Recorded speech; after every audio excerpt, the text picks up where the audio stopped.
দলগাঁৱৰ ৰাইজ যেনেকৈ ওলাই আহিছে আমি খুব আনন্দিত যে আজি সমজিলা গঠন হোৱাৰ প্ৰথমবাৰতে আজি গণৰাজ্য দিৱস পালন কৰা হৈছে, উলহ মালহেৰে পালন কৰা হৈছে। দলগাঁও সমষ্টিৰ চুকে কোণৰ পৰা আপোনাৰ শিক্ষিত অশিক্ষিত জাতি ধৰ্ম বৰ্ণ নিৰ্বিশেষে মানুহ ৰাইজ ওলাই আহি কিনে আজি আমি সমজিলাৰ গণৰাজ্য দিৱস উদযাপন কৰি যথেষ্ট ভাল লাগিছে। আৰু আপোনালোকেও শুনি যথেষ্ট ভাল পাব। এটা নতুন খবৰ আছে যে মাননীয় মুখ্যমন্ত্ৰীয়ে সমজিলা বিল্ডিঙৰ কাৰণে 17,40,00,000 টকা আপোনাৰ হেৰি কৰিছে, চেংচন কৰিছে। আৰু 27 তাৰিখ অহাকালি আপোনাৰ ইয়াৰ টেণ্ডাৰৰ টেণ্ডাৰ হ'ব। গতিকে যথেষ্ট আশাবাদী টেণ্ডাৰ আহিলে অহাকালি আপোনাৰ লাষ্ট ডে টেণ্ডাৰৰ কাৰণে 17,40,00,000 টকা গতিকে বিল্ডিং হ'ব। সমজিলাৰ হ'লে আপোনাৰ গোটেই জিলা সমপৰ্যায় আৰু আপোনাৰ আমাৰ দলগাঁও সমষ্টিৰ ৰাইজ আৰু মঙলদৈ যাব নালাগে। যিখিনি কাম আগতে জিলাত গৈ কিনে কৰিব লগা হৈছিলে, মঙলদৈত কৰিব লাগে, গোটেইখিনি কাম এইটো দলগাঁৱত কৰিব পাৰিব। আপুনি চাওক, ক'লে নহয় আজি আমাৰ ADC সাহেবে কৈছে, সমজিলাৰ আয়ুক্ত মহোদয়ে কৈছে যে দলগাঁও হায়াৰ ছেকেণ্ডেৰী 7 কোটি টকা চেংচন কৰা হৈছে। বিভিন্ন আপোনাৰ দলগাঁৱৰ উন্নতি হ'লেই যথেষ্ট ভাল লাগে। আৰু আপোনাৰ নিশ্চিত থাকক, দলগাঁও সমজিলা গঠন হৈছে আৰু দলগাঁও এতিয়া জিলা পৰ্যায়লৈ গুচি গৈ আছে দিনে দিনে। যথেষ্ট ভাল হ'ব। দলগাঁৱৰ উন্নয়ন হ'লেহে যথেষ্ট ভাল লাগে। আৰু আপোনালোকে জানে বিশেষকৈ দলগাঁও সমষ্টিৰ দলগাঁও প্ৰাণ কেন্দ্ৰ। দলগাঁৱত কিন্তু আপোনালোকৰ আগতে দেখা পাইছে না আপোনাৰ ভাল মেডিকেল এখন আছিলে, হস্পিটেল এখন যদিও আছে জৰাজীৰ্ণ অৱস্থা আছিলে, স্কুলখনৰ অৱস্থা যথেষ্ট বেয়া আছে, বাট পথৰ অৱস্থা বেয়া আছে। আজি যথেষ্ট আগুৱাই গৈছে, যথেষ্ট কাম হৈছে। আজি স্কুলত আপোনাৰ 7,70,00,000 টকা দিয়া হৈছে। দলগাঁও হায়াৰ ছেকেণ্ডেৰী আপোনাৰ যিখন নেকি ষ্টেট ডিছপেঞ্চেৰী আছে তাতে CHCলৈ কনভাৰ্ট কৰাৰ কাৰণে অলৰেডি মই প্ৰচেছ কৰাইছোঁ আৰু কাম চলি আছে। আপোনাৰ ৰাস্তা ঘাট সকলো হৈ আছে, দিনে দিনে দলগাঁও আগুৱাই গৈ আছে।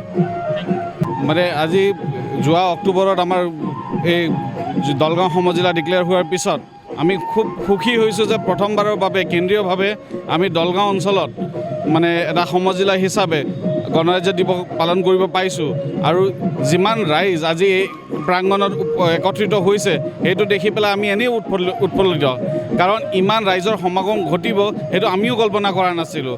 আৰু ৰাইজে যিমান আমাৰ কুচকাৱাজৰ স্কুলৰ অংশগ্ৰহণকাৰী হওক, আমাৰ যিমান পাৰ্টিচিপেণ্টছ হওক আৰু ৰাইজ হওক, সকলোৱে ধুনীয়াকৈ উপভোগ কৰি আছে।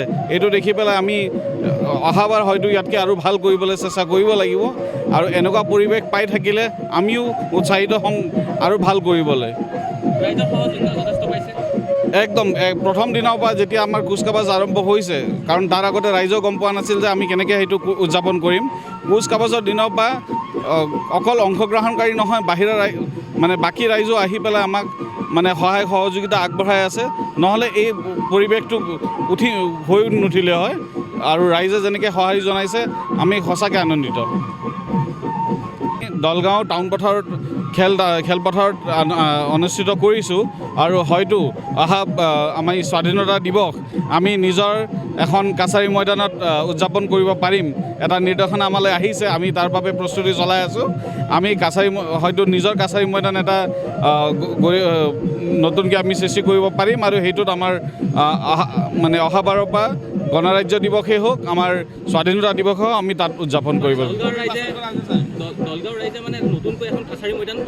হয়, আমি নতুনকৈ এটা কাছাৰী ময়দান প্ৰাপ্ত কৰিম। যিকোনো খবৰৰ বাবে যোগাযোগ কৰক 7099017330 লগতে 7099017110 নম্বৰত।